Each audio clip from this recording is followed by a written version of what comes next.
আমাদের এলাকায় একটা 50 শয্যার হাসপাতাল আছে। আপনারা জানেন যে সেখানে চিকিৎসা ব্যবস্থার কি হাল।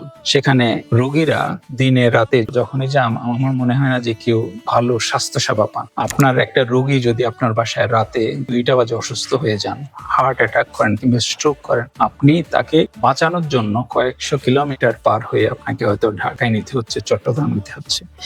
একটা দেশ হিসেবে 50 বছরে এটা আমাদের জন্য সবচেয়ে বড় ব্যর্থতা, যেটা আমরা আমাদের মানুষদের চিকিৎসার অধিকার নিশ্চিত করতে পারিনি। আমি চাই যে আমাদের শানবাগে 50 শয্যার হসপিটালটা 100 শয্যায় হবে, এবং শুধু 100 শয্যাই না, সেখানে সকল ধরনের ইকুইপমেন্ট থাকবে, যেটা ল্যাব থাকবে, যাতে করে আমাদের এখানে রোগ নির্ণয়ের জন্য আমাকে মাইজদি যেতে না হয়, আমাকে চৌমুহনী যেতে না হয়, আমাকে ফেনী যেতে না হয়। আমাদের এখানে সার্বক্ষণিক ডাক্তার থাকবে, নার্স থাকবে। আমাদের এখানে আধুনিক নার্সিং ইনস্টিটিউটের জন্য আমরা যা করার করবো। এবং এটা দুর্ভাগ্যজনক যে আমাদের এখানে গত 40 বছর 50 বছরে যারা জনপ্রতিনিধি ছিলেন, তারা এই বিষয়গুলো নিয়ে কাজ করেন নাই। আপনাদের শিক্ষার অধিকার নিয়ে কাজ করেন নাই, আপনাদের স্বাস্থ্যের অধিকার নিয়ে কাজ করেন নাই। আপনারা এর চেয়ে ভালো নেতৃত্ব পাওয়ার উপযোগী। আপনাদেরকে সঠিক সিদ্ধান্ত নিতে হবে যে আমি কোন নেতৃত্ব চাই, যার মধ্য দিয়ে আমি আমার শিক্ষা পাবো, আমি আমার স্বাস্থ্য সেবা পাবো। আপনাদের সকলের সাথে মিলে আমরা একটা ভালো স্বাস্থ্য ব্যবস্থা গড়ে তুলতে পারবো। আমাদের গ্রামে গ্রামে কমিউনিটি ক্লিনিক গুলো আছে, বিল্ডিং পড়ে আছে, কিন্তু কোনো লোক নাই, কিংবা লোক থাকলেও সেখানে যায় না,